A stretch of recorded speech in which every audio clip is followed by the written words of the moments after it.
Hello, thank you for watching. I'm Heidi Cloutier, one of the trainers with the Northeast Positive Behavior Interventions and Supports Network. The content for this module was developed with support from the Northeast Positive Behavior Interventions and Supports Network and the Center on PBIS. Today we're going to explore one of my favorite tools, the Cultural Responsive Field Guide. This content will focus on understanding the importance of increasing our cultural awareness and responsiveness using the Cultural Responsive Field Guide. Your team will be tasked to read through the Cultural Responsive Field Guide, identify 3 to 5 action items to reduce disproportional outcomes, and create a more inclusive and culturally responsive learning environment. Please make sure to add these to your action plan and submit them to Canvas for feedback from your trainers when you're done. The primary goal of cultural responsiveness within a school-wide positive behavior interventions and supports framework is to use these principles to change school culture and systems to enhance educational equity. Because contextual fit is a core principle of school-wide positive behavior interventions and supports, it's not fully implemented until it's culturally responsive. Establishing a positive school culture includes setting up the school's social environment, either intentionally or unintentionally, to reflect a shared vision of common values, beliefs, and behavioral expectations. However, for students who are not from the dominant culture, the school environment can expose them to unintentional slights, which devalue their backgrounds and diminish school connectedness. Thus, this environment can either engage students through validation and affirmation of their identity, including their cultural and individual learning histories, or disengage them through these unintentional slights. Building responsive environments requires an understanding of how our school systems have been established, how well they support students from varying cultures, and how they can be changed to ensure the support and validation of each student. We need to ensure that we're using equitable practices and our data systems inform equitable implementation and outcomes, and explore how our systems support equity across our learning community. There's a larger national conversation that this work connects to, and that we as educators can use as an opportunity to build momentum for change. I love this quote from Maya Angelou. Do the best you can until you know better. Then when you know better, do better. As we move through this content, think about how you and your team can facilitate the necessary but difficult conversations about equity and how we can best support all students in our community, while also talking about systemic inequities in the education system, including race, gender identity, and ableism. These are important conversations to have, and they can be uncomfortable, even for trainers, and that's okay. When we facilitate these conversations, we ask everyone to accept these ground rules to create an environment that supports these conversations. Ask questions and acknowledge that we don't know all the answers. Embracing a continuous learning mindset will help everyone in our learning communities grow. Speak your truth. We all have different lived experiences that shape our perspectives, and recognizing that others may have had different experiences, and we want to honor these differences. Make no assumptions but good intentions. Get comfortable with discomfort. If we're truly invested in changing the narrative around systemic inequities, we need to accept that discomfort is part of the change process. So what is equity in education? It's educational policies, practices, interactions, and resources that are representative of and constructed by and responsive to all. Each individual has access to and can meaningfully participate in, make progress within high-quality learning environments that empower self-determination, reduce disparities in outcomes regardless of individual characteristics and cultural identities.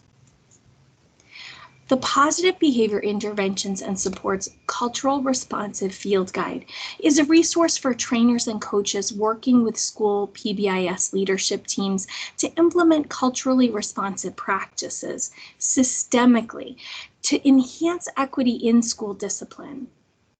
Teams may begin implementing school-wide positive behavior interventions and supports with a culturally responsive lens from the start, or you may be examining your practices after initial implementation has taken place. We encourage all teams to engage in ongoing self-reflection and quality improvement in this, as well as other areas of PBIS implementation. School teams may use this document for self-study. However, many teams may need the support of their district teams, trainers, and coaches to fully utilize this resource effectively. Don't hesitate to reach out to your PBIS Academy trainer for support and technical assistance using this resource.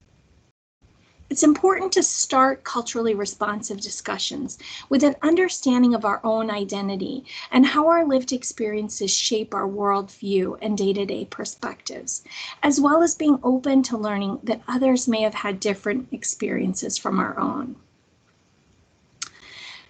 Part 1 of the Cultural Responsive Field Guide focuses specifically around this section and identity awareness. Our definition of cultural responsiveness within a school-wide positive behavior interventions and supports framework includes the following 5 core components: understanding our own identity and the identity of others in our learning community. Voice. Authentic family and community engagement includes providing families, students, and community members with meaningful opportunities to be heard and voice their opinions and exercise agency and leadership within the school system. Supportive environments, where staff understand that school expectations exist as a framework to teach desired behavior to fluency.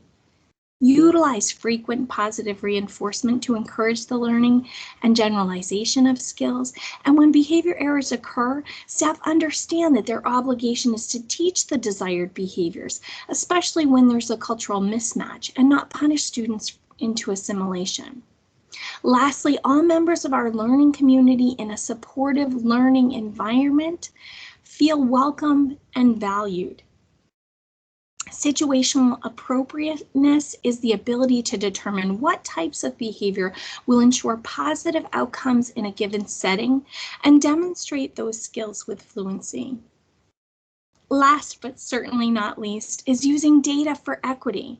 Culturally responsive systems are based on an understanding that it is imperative to disaggregate data for analysis and action plan and openly discuss trends in the data regarding equity. This guide is organized into 2 sections and an extensive set of appendices. Although there are many points of entry and order of steps for equity work, working in the following sequence may be most useful for your team. Exploring section 1 around identity awareness. This first section focuses on identity awareness, including that of practitioners and students, as well as identities that affect the school and classroom cultures. In addition, this section describes strategies to learn about and affirm the cultures and experiences of families, students, and communities.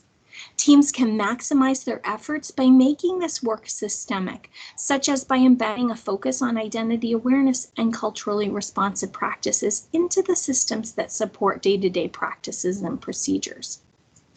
In section 2, the Tiered Fidelity Inventory Cultural Responsive Companion explores resources for embedding components of cultural responsiveness into the critical features of school-wide positive behavior interventions and supports. It follows the structure of the Tiered Fidelity Inventory to coincide with all 15 items of assessment on the Tier 1 TFI and action planning for school-wide fidelity of implementation. For each of the 15 items on the TFI, the companion identifies the individual items, such as team composition or operating procedures, identifies the school-wide positive behavior interventions and supports big ideas, elaborations, including providing examples, non-examples, and additional resources to help your team plan around that particular item. The appendices include a glossary of key terms, a list of materials, tools for further work, sample activities, and lesson plans.